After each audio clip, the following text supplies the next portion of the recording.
Hey guys, welcome back to my channel. I'm Hannah, here to talk about books, chronic illness and life in Amsterdam. You might not have seen my face in a while and I apologise for that. I am going to film more of like a life update, what's going on, where have I been type video, but I did want to just get out like a book video, the mid-year check-in, freak out, whatever you want to call it.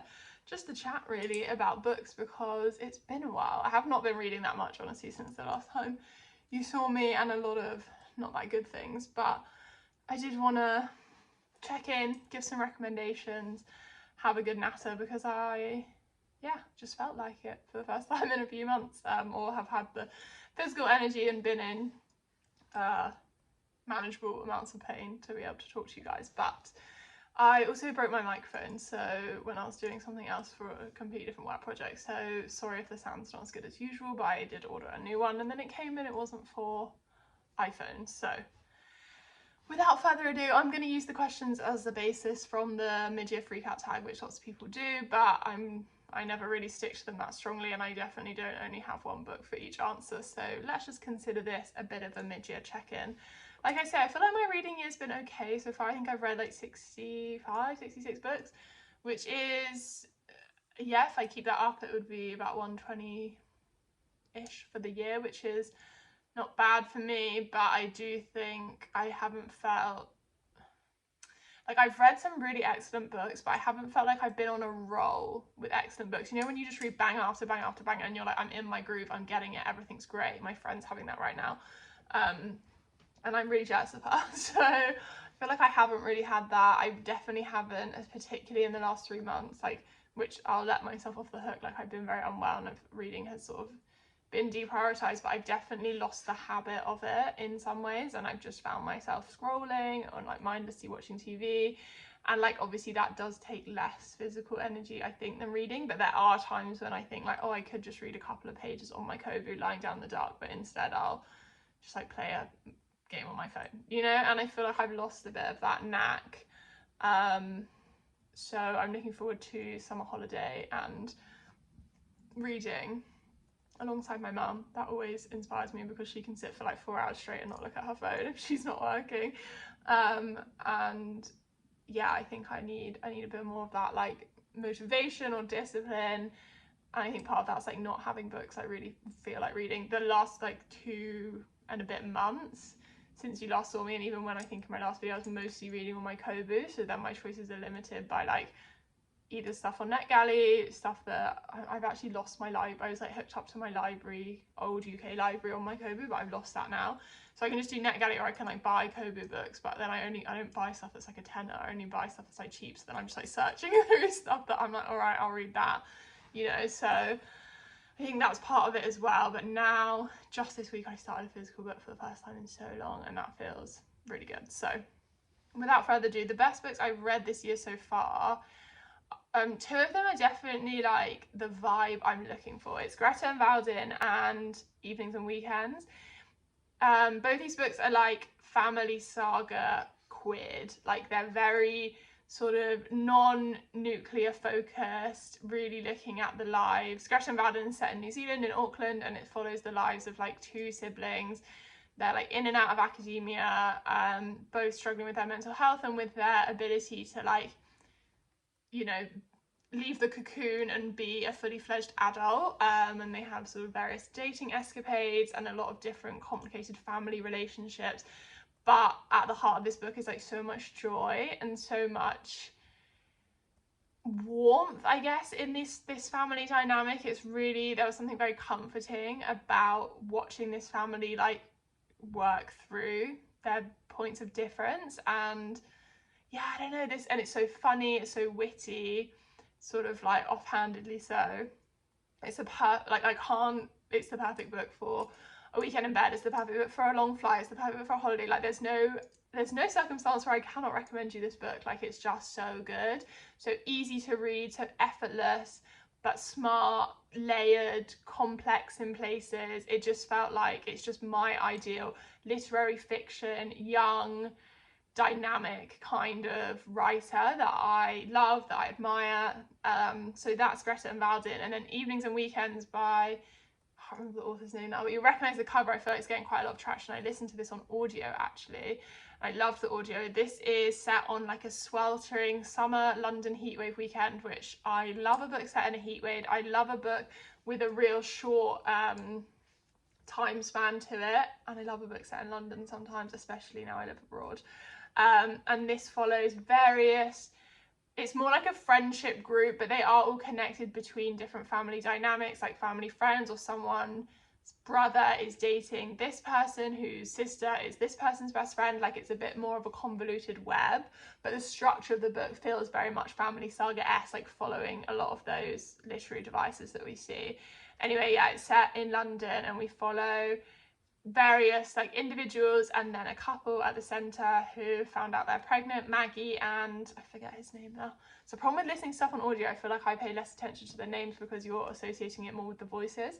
And they're thinking about moving out of London to Basildon, is it? To like back to like the suburbs where their family live, because they're pregnant and life in London's expensive. And then the partner of Maggie is caught sort of doing something that he shouldn't be doing. It's a really interesting introspection on queerness, on bisexuality, and complex modern relationships in a way that I found really refreshing. But it also has that like Zadie Smith choral big London energy to it that I loved so much. Again, there's like no one I wouldn't recommend this to. I bought Greta Van Valden for one of my best friends recently, but I think, and I would also buy her this because she is not like a fickle reader. She's like she loves a lot of the same books as me, but she sort of goes through phases of like, I want to read this type of book, and I have to suggest ones that go with it. She texted me the other day like, tell me what rom-com to buy for holiday, even though a few weeks ago she was telling me that she's like, I think I'm just a historical person. I've read Homegoing and I've read Pachinko and nothing will ever beat them. And she's just quite funny like that. She's more of a casual reader, but good at taking a recommendation, which is the kind of reader friends I like to have, those that listen to me. But anyway, evenings and weekends I know she'll adore because she's a Londoner. And yeah, it's just very loud and again, like effortless, dynamic writing that really feels sort of cinematic in places, but not forced. It doesn't feel like one of those more commercial literary books that's written because they want the film contract or the TV contract. This does feel genuine in its interactions and its pacing. And I just really, really thought it was brilliant. The characters make a lot of what some people say like poor decisions, but I feel like it was very reminiscent of a lot of the people in my life, and more like not necessarily my close friends, but like my best friends, other close friends, like the big London friendship groups that I'm not a part of, but lots of my friends are, and that sort of chaos and busyness and bopping around the city, and there's always something to do and a party to be at, and there's never enough time in the weekend. Like that's the energy. But it also touched on things like the housing crisis and the gig economy, and like I say, queerness and bisexuality and capitalism, and all those things are woven so neatly and so subtly into the framework of this book, and that's why I loved evenings and weekends. I don't think I've got to talk about it because I think I read it while I was like away from YouTube, so really adored it. And then I have to mention the best non-fiction book I read this year by far, which was In Ordinary Time. Actually was in London recently, sitting outside a restaurant that my friend works at, and I got chatting to this woman, and I had like one of those really life-changing interactions with a stranger that I haven't had in years and years, probably not since I was like, you know, a young adult living in lots of different countries. Anyway, we were talking about lots of things about loss and grief and suicide and illness and all these complicated conversations, just sitting on the pavement in Marylebone. It was really, yeah, life affirming in a lot of ways. But anyway, we got chatting about books, and we were talking about Alain de Botton and about Annie Lamott, Bird by Bird, which I have on my shelf, but I'm going to read. Like, we're talking about writing, Pista was in publishing. Anyway, one of the conversations we had was a lot about heritage and about family, and I'm having a bit of an existential crisis at the moment about me, about who I am, where my blood comes from, who who gets to be part of me? And a lot of those thoughts were initially triggered when I read In Ordinary Time, which I think I spoke about in a video, and I definitely spoke about in various Patreon newsletters earlier this year. But this is a book about Carmel's experience going to Ireland, going from Ireland to New York in that first wave of immigration at the end of the last century, finding herself in dangerous situations with addiction, and all the other people in her life who were women of similar age who'd come across, and some who had been much less fortunate than her. And she talks a lot about Irish heritage and tracing your family roots and what that means for the women that came before you. And that book moved me beyond belief, and like I say, has triggered in a lot of ways the existential crisis I feel like I'm having. But that's not criticism of it, that's testament to how brilliant the writing is. It's the kind of book I would love to write, like be so proud to write, and I think I want more people to read it because I know it's like published by an indie, and it's the one I recommended to this woman I was chatting to, and she said, I'll pop straight over to Daunt now and get it, and I said, you better. So yeah. The next question is your best sequel, which I don't really read sequels, as you guys know. The literary fiction world doesn't really work like that. Lots of people don't really write in series. That's much more, I think, genre focused. But I will mention Vladivostok Circus because this is the third book of an author that I've read, which, because I read so many debuts and new releases, it's not often that I keep up, I guess. Well, there is, like, obviously, like Sally Rooney and like those authors that are coming that you can't help but read their next thing. But unless it's someone super top of mind, a lot of times people's third and fourth books sort of fall to the wayside for me. I'm definitely not like a collector of favorite authors, I'm much more a collector of favorite books. Whereas like my mum is such a completionist and a collector of favorite authors, she will not stop talking about how excited she is for the new Elizabeth Stroud, which is very sweet. But yeah, I don't really have that loyalty, I don't feel like, or I do maybe, but for like debut authors who've like are just about to publish like their second book, you know, I don't really have a rapport, I guess, with authors with a big backlist, at the moment at least. But anyway, Vladivostok Circus I really enjoyed, by Eliza Dewar. I'm sorry, I can't remember her surname. My brain fog is so extreme at the moment, I didn't write it down. Anyway, it follows this young costume designer from Belgium as she goes to sort of the middle of nowhere in Russia to work on these circus costumes for a triple act and a Russian bar, this like very dangerous stunt performance. And it's one of those eerie, offbeat, almost Miriam Toews type storylines where it's so weird, it feels unbelievable, but because there's so much detail, it must be believable and people must be out there doing these things. It's that book that really makes you think. Do you ever like sit on an airplane, or I was on a long train ride recently and I was looking around thinking like, sometimes, this is quite cheesy, but like sometimes I'm overwhelmed by the thought of all the people on my Eurostar, on my train or whatever, thinking like, where are they going? What business do they have in London? Who are they going to see? Are they having an affair? Are they meeting their long lost sister? Like, people carrying all these stories with them that we're just sitting in such close proximity to, and we'll never know. And I think that made me think a lot when I met this person, the stranger, recently outside the restaurant. But this book makes me think of that, like, wow, imagine the person sitting next to me spent a year in Russia designing costumes for a circus. So interesting. This book also like set in my mind how desperate I was to see a circus again. And last week me and my mum bought tickets to Cirque du Soleil because it's coming back to London in 2025. So that was good as well. In terms of new releases you haven't read yet but you want to, I feel like I've been quite good at keeping up with new releases, particularly because I've been getting digital proofs on my Kobo, so I've been reading stuff like as it comes to me. But there's two in particular, both actually I want to read for chronic illness reasons. The first is Gender Theory by Madeline Doherty. Madeline has endometriosis and her character is living through that like extended diagnosis process, but also like in her young adulthood, figuring out herself, her sexuality, her identity, her life at university.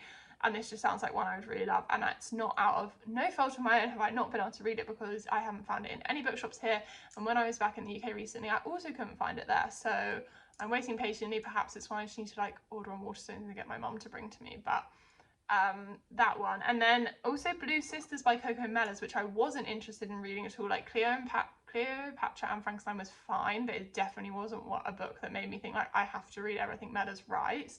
I know she's like very much an internet darling when it comes to millennial fiction, but I wasn't that interested until my friend CJ messaged me recently to say that did I know that there was a subplot in her latest book about endo, and specifically about like addiction to prescription meds through chronic pain, which is something that I haven't read about in a fiction, like literary fiction book, but is something that's like so real in my daily life and the people that I know through illness. So that made me think I want to read this. I mean, when my mum was visiting, she bought it recently because she did like Cleopatra and Frankenstein, and she also just wanted more like easygoing, simpler narratives to read across the summer, and because she's like going through some health stuff, so she bought it so I could probably just borrow it from her. So that one is back on my radar, even though I didn't think it was. The other option is I could do it on audio. Let me know if you've listened to it on audio. Most anticipated releases for the second half of the year. I feel like there's loads I probably missed, but I will obviously be featuring them and reinstating the radar videos. So I'll probably do a summer radar to catch up on a couple of months I've missed, and then I'll do August, September onwards. So obviously I'm excited for the new Sally Rooney, basic, whatever, but I have a little ritual living here now as well. Like I don't like to pre-order it, don't like to apply for the digital proof. I like to go on the day it's released to the bookshop in the centre of town and pick up my copy in export paperback and bring it home and read it. Last year I read it at the local brewery, but because it was unseasonably warm when it came out here, I remember. So I'm excited to do that and like do that little ritual, read it along with some friends and be part of the buzz. Like I do enjoy that from time to time. So call me basic, but I think it sounds good. And my mum will also read it. Like she'll probably already have it on pre-order, so we'll be able to chat about it and yeah, quite enjoy that. Then there's a new Juno Dawson in the HMRC, which is like the only witchy fantasy series I've ever read and loved,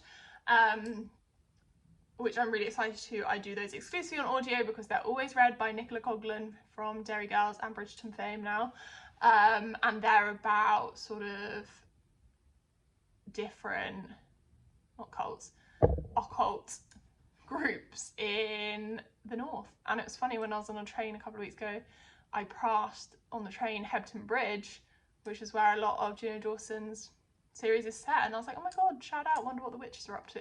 So I'm really looking forward to that. I think that's out in a couple of weeks, maybe like really soon, so I'll get the audio for that. And then Claire Lombardo's new book is out, which I haven't got, again, not through no fault of my own, have been looking out for it but haven't seen it yet. I'm gonna go to the big bookshop in the city centre before I go on summer holidays and look for it. I did look for it in the UK and didn't see it, but then I also was like, it's gonna be long because Claire Lombardo's books are long. She writes big family sagas. If you didn't know, she wrote The Most Fun I've Ever Had, which again fits into those top 2 books I recommended, just like easy, effortless, perfectly crisp writing of characters that feel so real.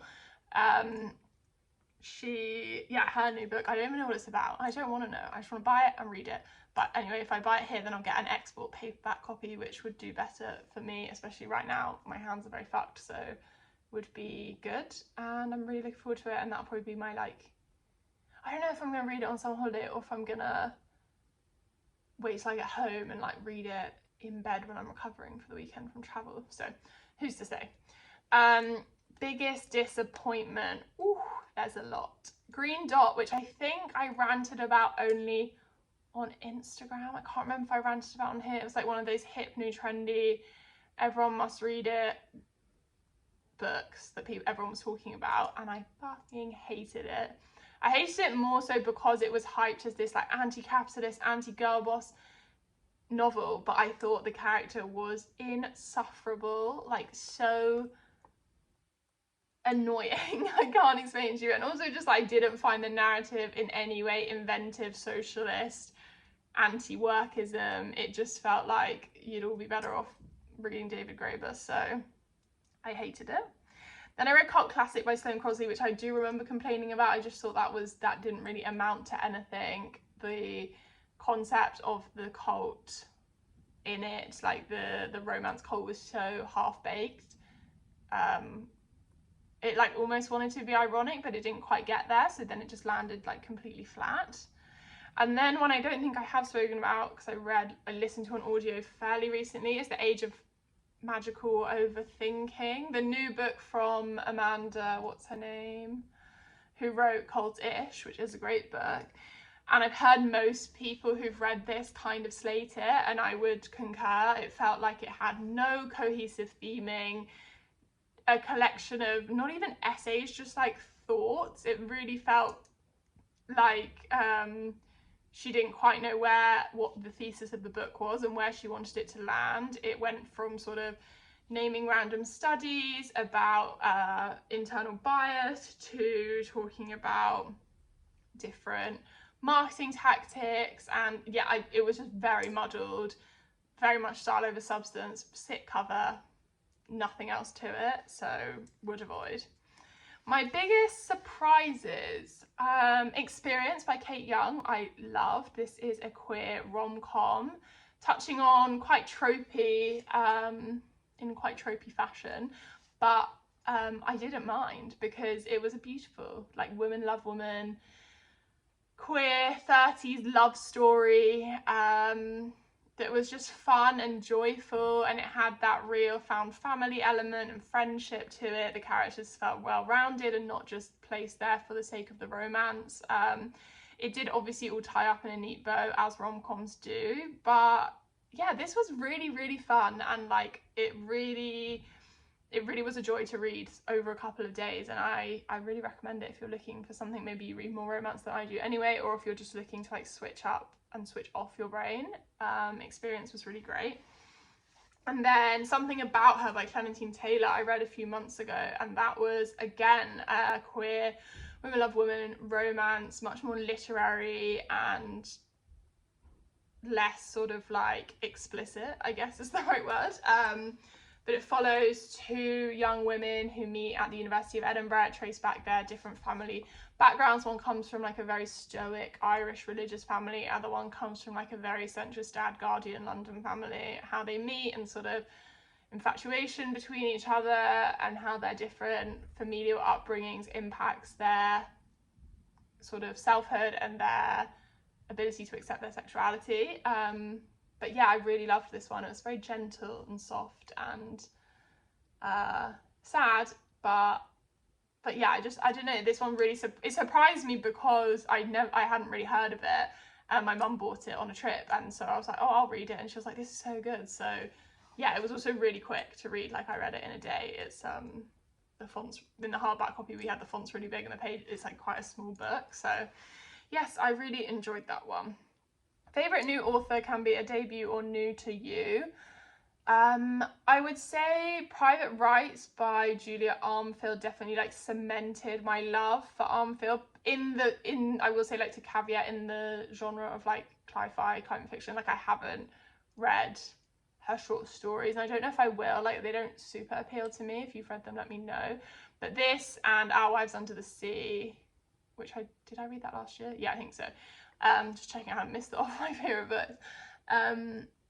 Yeah, like she does climate writing so well, I think, with such a light touch, with that effortless energy, with those characters that care more than about the circumstances they're in. She writes sibling relationships so well, particularly in Private Rights, and also queer love. And there's just something about her books. I think she's so smart, so meticulous in her sentencing, and so hyper real in her relationships.